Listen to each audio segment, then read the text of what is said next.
Welcome everyone to the LEC post-game lobby. I'm Sjokz, joined by Yamato and by Jankos. It is the last LEC post-game lobby of the year. And yeah, I'm a bit emotional already. And I am happy to congratulate Jankos on yet another title. We just heard from your teammate Perks. Jankos, congratulations back to back to back to back. Now the team that has won the most titles in Europe's history. Tell us how you feel about that achievement. Well, of course, I'm very, very happy and very proud of the team. I think everyone stepped up today, even though we still had a lot of shaky games and a lot to work on before the Worlds. But we will take it slow now. We will chill for today and compare to our performance last week against Fnatic. I think we did have much better drafts because we are also more aware of what they play. And since Rogue took us to 5 games yesterday, I think even today we had like a clear idea what to play. I also stole a pick from Spica. I was pretty negative about the Shen. When I saw it, I was like, this guy's hinting, running it down so hard. Why is he picking Shen? And then Broxa was like hard misplaying the matchup, but Shen still looked so strong. And then like I woke up and I was thinking about the Shen all night. I couldn't sleep until 4 a.m. I was watching LCS. And then I woke up and I went in solo queue to play Shen. I played like 3 games of Shen. And then I was like, wait, this Shen is so broken. How is it so OP? And then I just knew we have to pick it. And their bans also played into it because they did one Heka set, which we were aiming to get. So when they banned these two, I knew I'm playing Shen, and I knew it's like so free.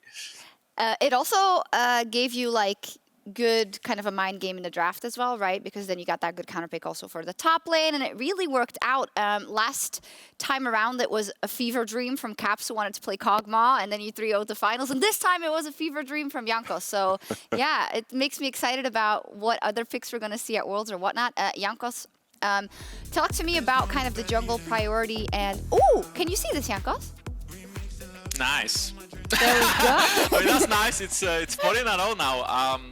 G2 did have like a season of, I guess, in 2018 when we couldn't really beat Fnatic, but yeah, 7 times, right? Or 8 times 8. now?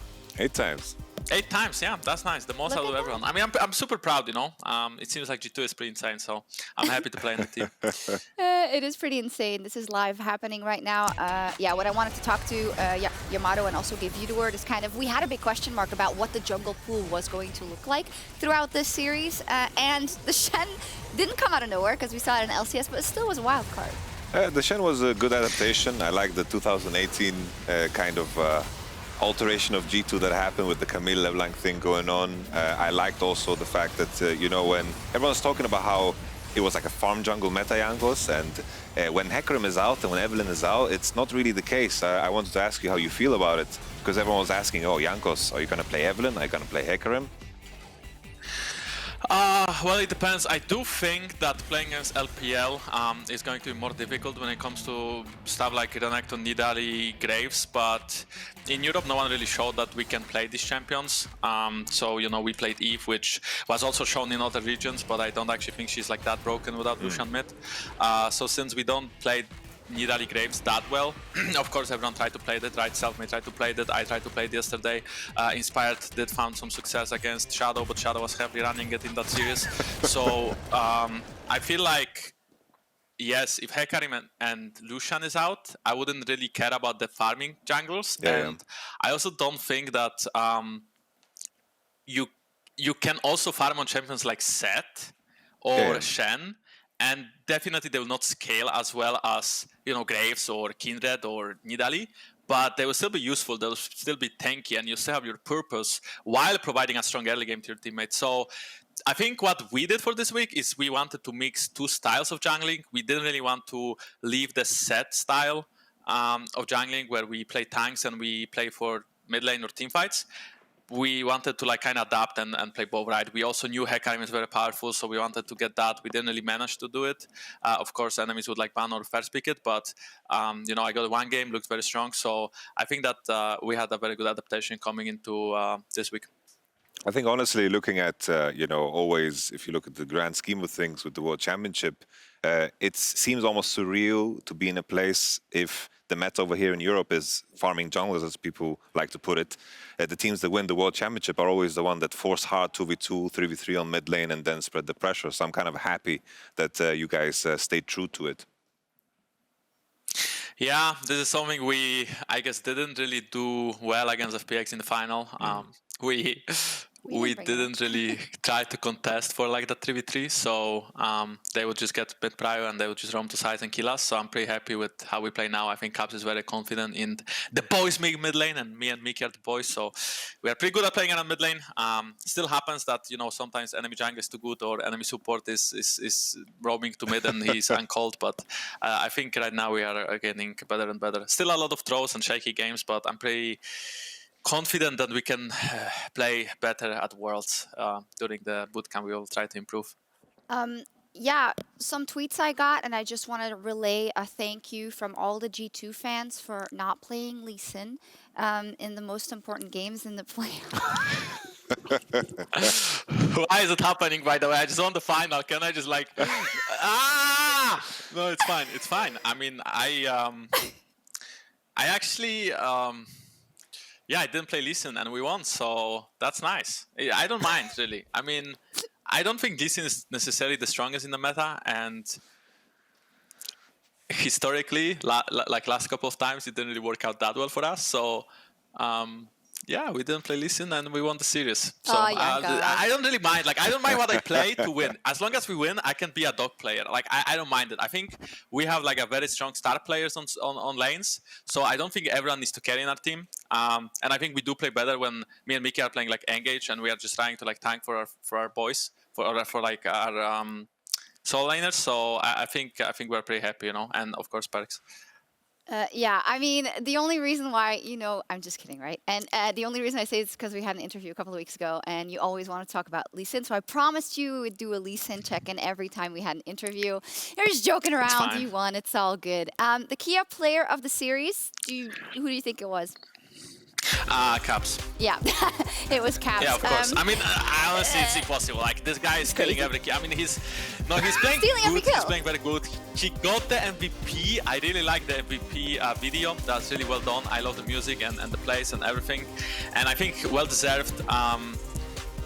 We do have to give some credit to like me and Mickey though, because we always go like mid every single game, every single time. And I think that works because he wins lanes. So, of course, we do it because he's good enough and he can call as well. And sometimes we give up our AD carry to help mid lane. So I also think our AD carry is sometimes unhappy about it. So we should also give some credit to Luca for trying to not int it when we are like giving up on him and making sure that the Caps is happy. Yeah, I mean, well deserved. He said in his interview earlier, I don't know if you heard it, I had an interview with Laure, and he said, I'm so happy that I stole it away from Jankos because he got it twice the year before. So he was happy about that. So he's really thankful that you're always capping his lane, apparently. Good stuff.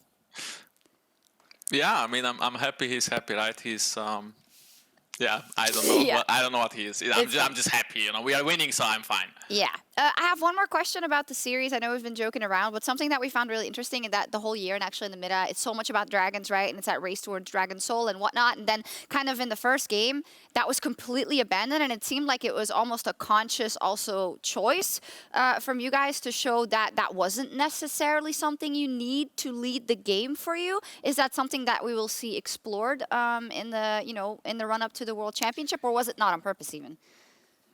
Well, I think doing Drakes, of course, is good. And if we can get Dragon Soul, it's great.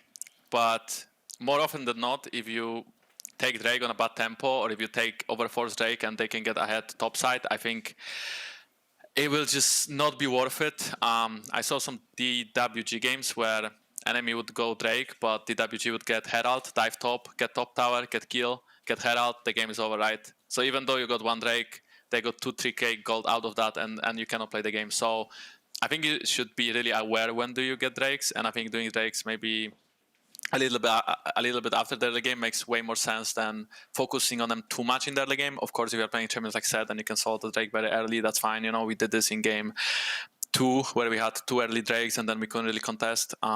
So that's good. You know, we made sure that the Dragon Soul will come very, very late if it does. So I think it just depends game by game, but we consciously didn't do as many Drakes this week as we did last week. I think that Fnatic made us a better team last week, so I'm very grateful for them beating us. And I think Rogue played very well yesterday as well, and well deserved to them, especially Inspired and Vander really popping off. And I feel like since we had a lot of memes about Rogue not deserving to go to Worlds because they didn't really beat anyone in BO5, now they showed that they got asked to 5 games and they also did beat Mad Lions 3-0. So I think I'm pretty curious. I'm just curious how they will do at Worlds. And Mad Lions as well, rookie team, very very crazy, very talented. So I'm very excited for Worlds right now. Yeah, I think, Jankos, this is what makes you such a great player on and off the Rift, given that respect to your colleagues and also to those teams. If we take a look, rather, at the final bracket, you said it already, Rogue putting up a valiant performance, but in the end falling to you yesterday. Mad Lions also going to Worlds as the 4th seed, you guys as the 1st seed, and Fnatic as the 2nd seed. So let's talk a bit about that World Championship then. I'm going to give Yamato kind of the first chance to shine a light on our 4 Worlds representatives. I was kind of skeptical with Rogue because of how they kind of have this playstyle that can be, in my eyes, not the best against some of the Asian teams. But with the series against G2, it put them in a completely new light for me because it feels like they're trying to break that mold and improve. And a team that is in that mindset, like Mad Lions and of course Rogue, I feel like from a bootcamp they can learn so much. It's going to be the first big one for them where they go abroad and play against other teams. I think they can learn so much. With G2 and Fnatic, with the experience they have, they're also going to improve so much. So I think the sky is the limit. Honestly. Sky is the limit. Jankos, who do you think out of the 4 teams, of course yourself included, but I guess you can kind of see how good you can be, but out of those 3 other teams in Fnatic, in Rogue, and in the Mad Lions, who do you think might surprise the most at the World Championship? Well, excluding G2, which I hope we will do well, I think Mad Lions can do very well. I feel like they didn't play so good after losing the first BO5 against us, right? I think they lost. And then, they lost to Rogue as well. So I feel like this team has a lot of potential and they can grow a lot. And I actually think Rogue and Fnatic can do super good too. But if we are counting on surprises, then Mad Lions, I think they could be the biggest surprise. And then I would count on both Rogue and Fnatic doing well. So I think Europe is going strong to Worlds. That being said, I think all the regions are looking much stronger. Of course, China and Korea, super good. And they are good too. I think junglers from NA, Broxas, Pika, and Santorin? Someone else. Santorin, sorry. They are much better than last year junglers. So I think NA teams are actually not that bad. I think they're playing quite well. Of course, I wouldn't really count on them getting out of groups. That's not something I would assume. But I think they can put a good show as well. So I know Worlds are going to be very fun, and we will get to play on stage again, which is super fun. We really missed it. We didn't play on stage since week 7, 8 maybe, Spring Split. So it's been like half a year now. It's crazy. So I'm really excited to play on stage again. And I think we do benefit from stage games as G2 Esports. So I'm pretty excited. Yeah, we're looking forward to seeing everyone on stage again. Of course, it's still going to be kind of a different situation. Tell us about do you know anything about the planning, like when you're leaving, etc.? We were talking a lot to FLICKR, and she said that, one thing that the LPL teams do very, very, very well is they make sure that their team is just completely surrounded by everything they need for all those weeks at Worlds. And now they're also on home turf, which might make it better for them, also the hard situation with the quarantine and whatnot. Are you at all nervous about kind of that aspect of everything, or is it in a way going to help because all you want to do is play anyway? Well, I do think quarantine is pretty difficult to go through. The whole journey to Shanghai is going to be difficult as well. There's a lot of things we have to go through, but I'll not go into details. When it comes to quarantine itself, we will play solo queue at first, and after jet lag is gone, we will try screaming. But since, we won't be able to sit in the same room, I feel like reviews and scrims are going to be worse quality until we are done with quarantine. And I also feel like some of our players are very unhappy about being alone in a room for closed down for 2 weeks. not everyone has like the mental to survive it well. Personally, I've been in my quarantine for a whole life, right? I'm a professional gamer, so I don't really leave the house much, so I don't think it's much different from what I have been doing my whole life. But at the same time, you know, not being able to meet anyone for 2 weeks and just focusing on yourself could be maybe eye-opening. You know, maybe I'll just meditate and like maybe I'll figure out like way of living, and I know it's going to be. I'm pretty excited. Yeah, I'm excited. I just wanted to make sure that we secure that trophy, so when we meet the teams at the airport, we can like look them in the eyes and be like. Because then it's like feels so much better. I mean, no BM, of course. It's just when you look at the other teams and you know that you won against them, then like they'll be like sad, and you don't want to BM them, but they'll be like, yeah. So you want them to remember your kind of smirk and your smiling face. So when you face them, it's kind extra of, yeah, sweet. kind of. I see. Yamato? I can speak from experience. I had to quarantine before I got to rejoin the team for the LCK, and it was frustrating because it felt like I could do more because we're not together, but at the same time, the excitement of what's to come made it all easier. And the World Championship, the moment you guys land, I know that that excitement is going to fill all of you. I think so too. I'm also super excited to just see all of the teams, you know, G2, Fnatic, Mad, and Rogue just get the chance to play versus different teams, and how that's going to change, you know, the teams and the vision of the game and the meta and everything. Worlds, it's a great time of year. Yeah. Jankos, what are your final thoughts before we say goodbye to you on this year, this incredible year with G2 that was very different from the years before that in terms of, I feel, struggles and kind of what you guys went through? Well, we took the year very, very slowly. So we had a lot of shaky performances. We also tried playing Cubs on the AD carry and Perix on the mid lane. We saw it back after one split. I'm very grateful to all the fans that stayed with us throughout the whole season, throughout the whole year. I think we did disappoint you a lot, but we also made you happy. We won 2 championships in the end. And right now we are heading to Worlds, and we are planning to improve our performance and, of course, have a good showing in Shanghai. So please stick with us, and I'm so happy and I'm grateful. And I also had a lot of Fnatic fans messaging me after the lose to Fnatic that, you know, we played well and stuff. So I'm also grateful to them for like being, I guess, polite to their opponents, because a lot of the messages are not so kind. So yeah, thank you to all the fans. Thank you for everyone who's supporting LEC, and count.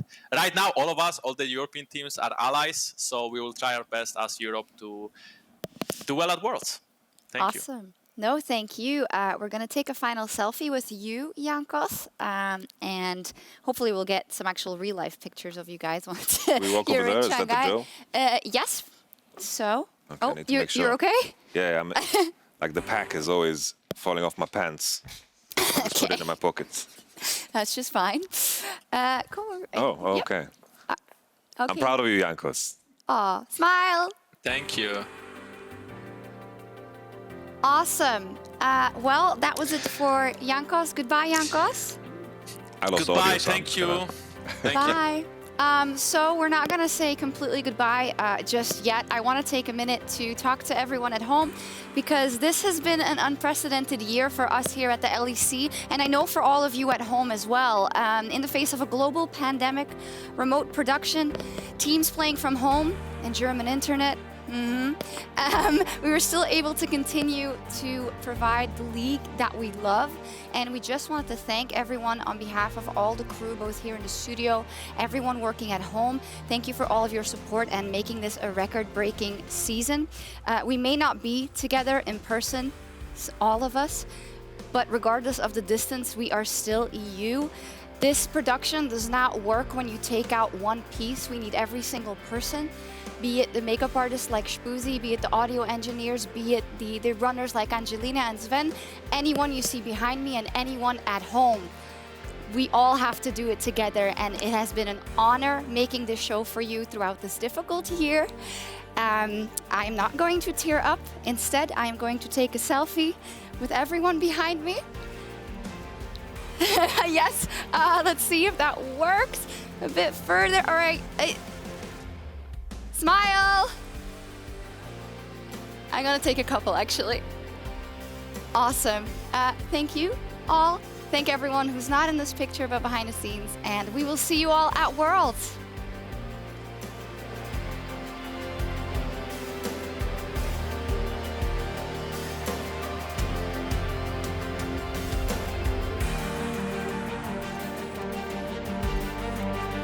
I think we need to inject a little bit of energy to the set. There we go, that's feeling better. The studio is not yet ready for the players to take to this stage. They won't be joining us for now, and that is not a problem, because we are here to produce the best content in the world. Outside of the fight, 2,500, they've done it! Fnatic have got the point! Let's see how much damage you can put out in Ansama. Wait! A lot of damage, it's not done yet. Isai wrote his death warrant, but he's still alive. What is happening? It's absolutely questionable. Melissa will go in. Oh, Hillisang! The risk of losing the dragon is down to 1,200. Crowny, you are the SK king! Any further forward. And Selfmade's dead. Oh, he missed everything. Dead. He should. Oh, my the tower! Oh, that's beautiful from Destiny. What's that? Q on the ground. Q on the ground. Reactivate. W to the ward. Flashed over the wall! Woo! Hittersack dies! Hittersack dies! Oh, what are you doing? Reckless! Reckless almost has the minion! The minion doesn't go! Gets him! What was that? Here comes another TP. Ansama going forward, maybe. Oh no, Syndra. Syndra looking for the setup. You gotta get it! Are you kidding me? And that dragon's already been started up next to realize they can't fight. Oh, what the? No! What? How did it what? Just does so much work for him. G2 gonna try and capitalize on him as he comes back up. He's healing! He's surviving! Oh my god! So we're just playing bad right now, and that's just the truth. I think we really struggled with finding our identity. The typical top teams are underperforming. Many of the middle of the pack teams that we have from us, but are also elevating their level of play. Mad Lions, Rogue, SK, and even to a degree Vitality. Triple kill comes in for Comp. Do they try to give him the penta here? Here we go! Give it to him! Penta kill! Oh no. With his Shadow. Oh no, he runs forward. Shadow's going to try and get onto him. He stuns him. Oh, Gilius. Oh no. Mad Lion styling on Sjokz. Why is it going so wrong for Sjokz? This team is currently 0-8. Was Razzle feared away. And this Fiddlesticks takes the triple kill. Sonic Wave has already used, Stormbringer used defensively. Shadow! He got the bird! G2 are going to try to figure out what happened because Mad Lions are the top dogs of the LEC now. He's fighting. Good burst around that Cats has to do it. Oh, Cats! The temper fate, the combo! G2, they look like they have been reborn. And Sjokz have done it. They found their second win. Is there a glimmer of hope? Well, yeah, if you look at the standings, mathematically, it's still possible. Gilius, King of Lee Sin, ascend to godhood and grant me this win. HP, 2,500. Oh, he got to the rocket grab. Pulled inside, flash dive, goes back in. Gilius, you are in amongst men. Mad Lions and Rogue, who is the best team in Europe? Rogue are looking through, they're trying to get the back door onto Mad Lions, and Mad Lions don't have any health recall. They don't have Baron, they get the Inferno, that's the soul, but is that enough? Here comes the TP, it's cancelled! It's cancelled! Rogue, for 1 second, they look like you threw it, but what an incredible call! The inhibitor responds! He can't get there in time! Rogue have done it, and they tie Mad Lions in first place! Ooh, check out the perfect face breaker! One more combo! It is SK to kill Origin, and now SK block playoffs. Vitality, Misfits, and Origin were eliminated from playoffs for us. And 2 tickets left with 3 teams fighting for it. Fnatic, Excel, and Sjokz. The flash to get out of here, and Torre is left all on his lonesome, but an incredible quickness into the knockback. Goodbye, Excel. Fnatic very convincing. They seem to have found their groove. Worked out, we're top 4, we take those. G2 finally made playoffs. It feels like we are slightly back. Gilius is the alpha and the omega. He is the beginning and he is the end. So Europe, do you believe in the miracle? Virgil picking up the spine. The soul is It's Gilius again! Gilius does not lose those. Mad Lions are inside the pit. They're chasing, they've lost 1. They're stuck, they're done. There's no ways. From the worst team in the LEC, Sjokz have smashed every single team. Holy moly, what a ride. We actually made playoffs. People called me crazy in the team. They said, Gilius, we are going home, but I kept believing and we did it. This is the closest Europe has ever been in the history of the league. Europe is producing new talent, they're challenging the top, and this could be the split where finally G2 and Fnatic is dethroned. Sjokz overcame the odds with the miracle run, but now SK are looking to stop them in their tracks. Pop not be able to do a lot more though. Oh, Madagi! Oh! He does does it again! What? 3-0. How far will this miracle run go? Rogue versus Fnatic, and what a series it's going to be. Rogue is first seed. Fnatic finished 5th. Rogue should be the clear favorite. Chips across the wall. Submit still trying to get in. Dawning Shadow, there's the charm. Submit dives into the back line. Convincing series from Fnatic, a commanding 3-0, and they will lock their spot at the World Championship. G2 Esports versus Mad Lions is a growing rivalry, and tonight they face off in a much-anticipated rematch. Flank, they knew the blast code was there. Do they know Humanoid is coming? Perk's now caught out. Perk's in trouble. The chain CC is flawless. Carzzy flashing in fearlessly, running down G2. Oh my god, Carzzy absolutely dominating. And this is cue to get things kicked off. Carzzy still alive on the backside, but he's so incredibly low. Wonder gonna find 2 immediately. Humanoid's here, but it's too little too late. G2 absolutely obliterating Mad. They will find themselves a spot at Worlds 2020 and the upper bracket match. Sjokz versus Mad. One final world spot on the line. Yamatocannon gonna be in trouble as Humanoid now leaps forward. Romy in the backside as well. That's gonna be 2 carries down. That's gotta do it. There is no room for the miracle run any longer. The Mad Lions are here. They've proven themselves to Europe, and now they can prove themselves to the world. G2 versus Fnatic. A rivalry older than time and LEC itself. Both teams carrying the playoff buff. We are in for one hell of a ride. It's going to be the kills. It's going to be the ace. Do Fnatic keep pushing? They can do it. Do not pull a G2. Showstopper into the minions. That's a great game. Got the minions. Oh my god. Jankos, you beautiful man. Saves the game for G2. Number out, surround him. That's it. G2 Esports may have turned this one around. Nemesis has forced his own away. The culling.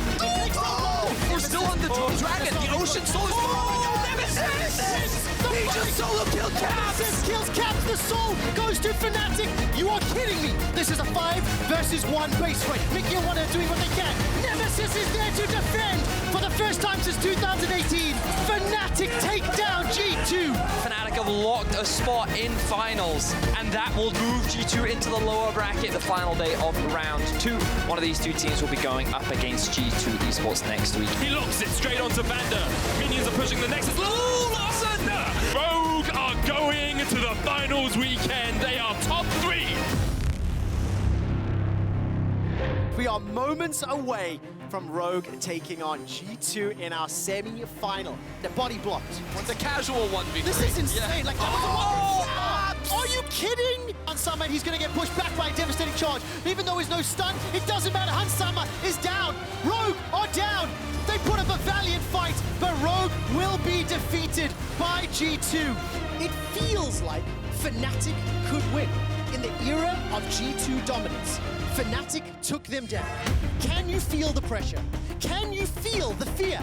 Europe, can you feel it? Chains don't quite connect.